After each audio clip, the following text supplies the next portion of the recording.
Cut रहा है इधर।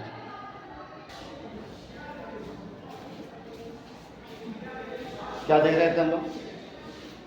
पढ़ रहे थे sexual reproduction in flowering plant में। क्या देख रहे थे हम? पुष्पी पादप में जो है मादा जनन अंग को देख रहे थे और आपको बताया गया था कि पुष्पी पादप का मादा जनन अंग कौन सा होता है बेटा?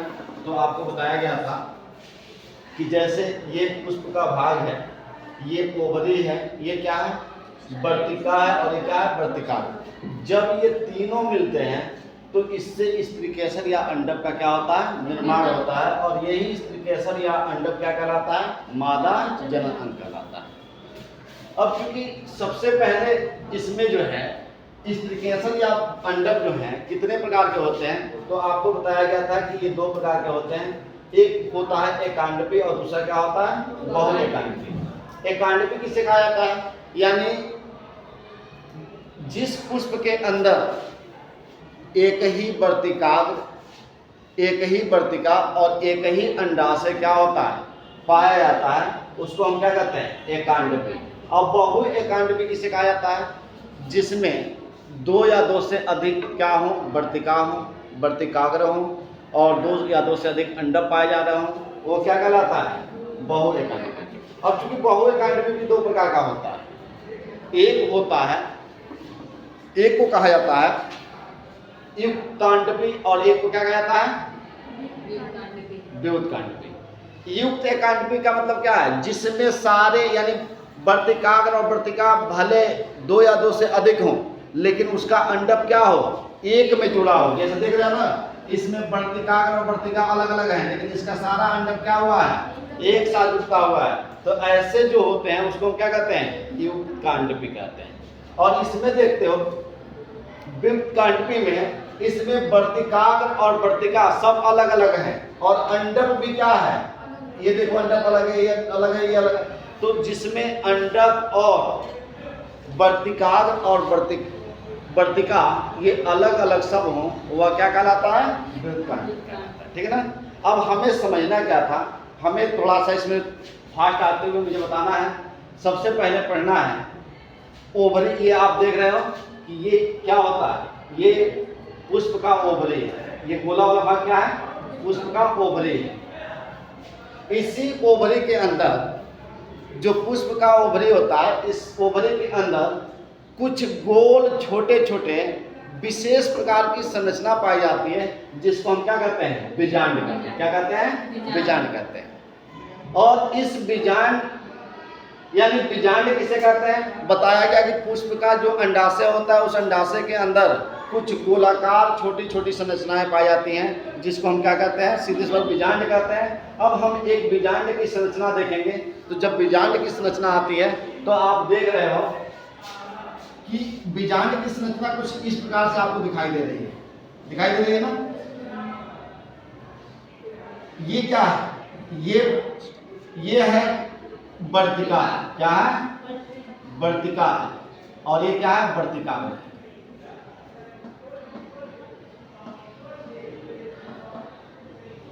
और ये जो है वर्तिका और वर्तिका एक किससे जुड़ा होता है? अंडाशय से जुड़ा होता है। इस अंडाशय के अंदर जो है आपको देख यहाँ पे दिखाई दे रहा है, ये कुछ पतले आवरण इसमें दिखाई दे रहे हैं। ये पतले आवरण आगे जाकर ये क्या होता है? जो इसके अंडाशय होता है, उस अंडाशय के दीवार से क्या होते हैं? जुड़े होते हैं।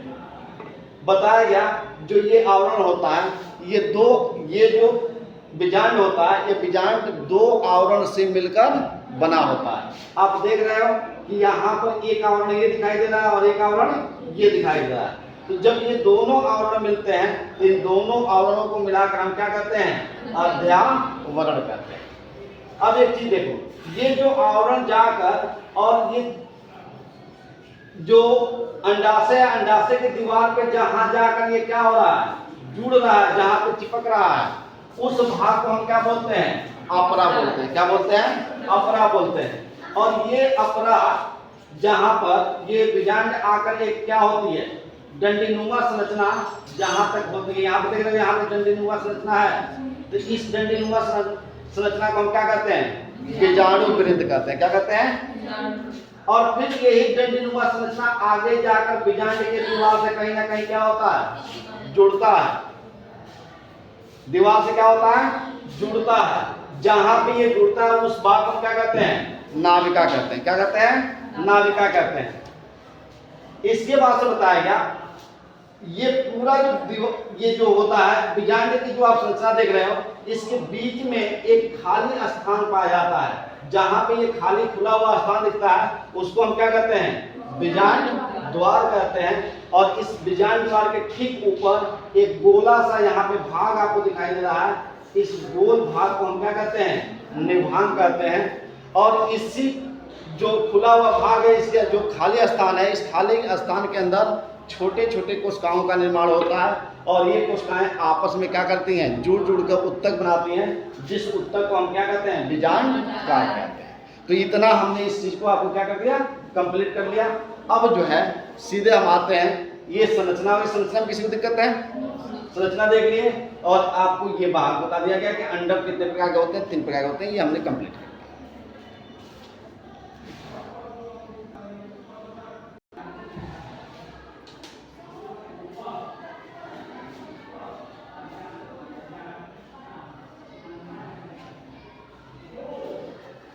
हम देखते हैं बेटा बीजांडों के प्रकार।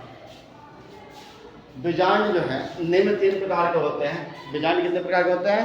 निम्न 3 प्रकार के होते हैं। पहला जो है अध्यावरण के आधार पर। किसके आधार पर माना गया है?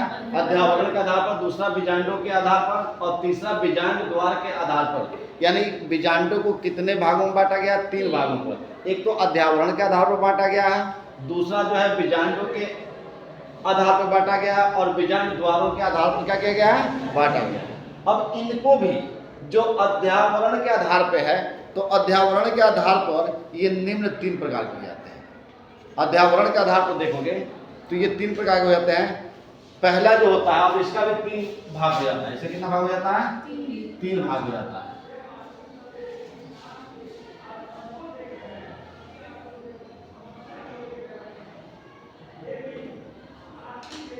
देखो पहला जो होता है एक अध्यावरणी। पहला क्या होता है? एक अध्यावरणी, द्वि अध्यावरणी और अध्यावरणहीन। यानी ये इसको 3 भागों में बांट दिया जाता है। एक अध्यावरणी, ये हो गया द्वि अध्यावरणी,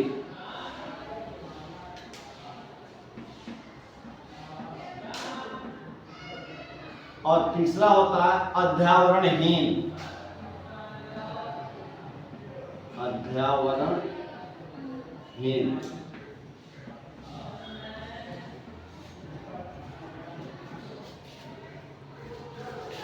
यानी बताया गया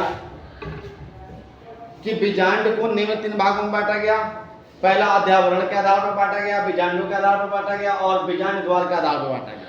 जो अध्यावरण के आधार पर बांटा गया है इसको भी 3 भागों में बांटा गया है। उसमें से एक अध्यावरणी, द्वि अध्यावरणी और अध्यावरणहीन। एक अध्यावरण क्या है बेटा? जिसमें एक अध्यावरण, यानी जो बीजांड एक अध्यावरण वाला होता है। अध्यावरण समझ रहे हो ना? अरे जिसमें हमने बताया था कि बीजांड में ऐसे ही हमने बताया था कि कुछ इस तरह की संरचना होती है। आपको ऐसे बताया गया था, फिर यहाँ से इधर गया था और एक यहाँ से। ये द्वि अध्यावरणी मैंने बताया था ना, तो ये द्वि अध्यावरणी ना होकर क्यों क्या होता है? जिसमें सिर्फ एक ही अध्यावरण, ये 2 अध्यावरण नहीं पाया जाता, बल्कि क्या होता है? एक ही अध्यावरण पाया जाता है। तो इसमें आप सीधे लिख सकते हो कि इसमें कितने अध्यावरण वाले होते हैं। ये बीजांड कैसे होते हैं? जिसमें सिर्फ और सिर्फ कितना अध्यावरण पाया जाता है? एक अध्यावरण पाया जाता है। अब ये कौन होते हैं बेटा? जैसे सूरजमुखी और गेंदा का जो फूल होता है, सूरजमुखी का फूल होता है और गेंदा का फूल होता है, उसमें कितने, उसके बीजांड में कितने अध्यावरण पाए जाते हैं? सिर्फ एक अध्यावरण पाए जाते हैं। द्वि अध्यावरणी कौन होते हैं बेटा? यानी ऐसे बीजांड जिसमें जो है 2 क्या पाए जाते हो? अध्यावरण पाए जाते हो। जैसे अधिकांश जो पुष्पी पादप हैं, अधिकांश ऐसे फूल हैं जिनके अंडाशय के अंदर क्या होते हैं? द्वि अध्यावरणी वाले ही बीजांड पाए जाते हैं। यानी अगर 100 में देखा जाए, 100 पुष्प को उठाया जाए तो उसमें से 80 पुष्प ऐसे मिलेंगे जिनमें कितना, उसके बीजांड में कितना अध्यावरण पाया जाएगा, 2। तो आप लिख सकते हो कि अधिकतर पुष्प में क्या होते हैं, उनका जो बीजांड होता है वह द्वि अध्यावरण वाला होता है। और कुछ ऐसे पुष्प होते हैं जिनका जो बीजांड होता है बेटा, वह बीजांड क्या होता है, अध्यावरणहीन होता है। यानी अध्यावरणहीन होता है, अर्थात उसमें अध्यावरण पाया ही नहीं जाता है। तो इसमें तो अधिकांश पुष्पों में मिल गया, इसमें कौन है बेटा जिनमें अध्यावरण नहीं होता है, तो इसमें आता है लरेंथम। कौन आता है, लरेंथम और चंदन। ये ऐसे हैं जिसमें क्या होते हैं, अध्यावरण नहीं पाए जाते। अब बीजांड का आधार देखोगे तो बीजांड के आधार पर इसको 2 भागों में बांट दिया गया है। एक तो होता है स्थूल बीजांडकाई बीजांड, इसको 2 भागों में बांटा गया है। इसको कितने भागों में बांट दिया गया है, 2 भागों में बांटा गया है। एक को कहा जाता है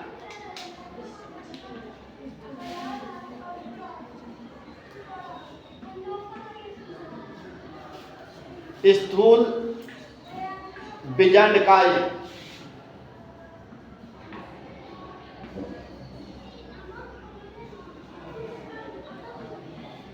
बीजांड, और दूसरे को कहा जाता है तनु बीजांडकाई बीजांड।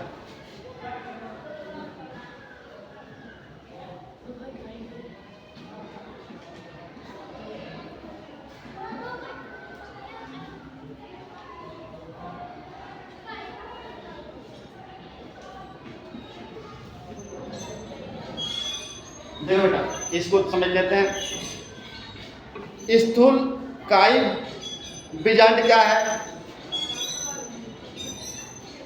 इसमें जो होता है स्थूल बीजांडकाई बीजांड में, इसमें प्राथमिक भित्ति कोशिका बीजांड भित्ति का निर्माण करती है।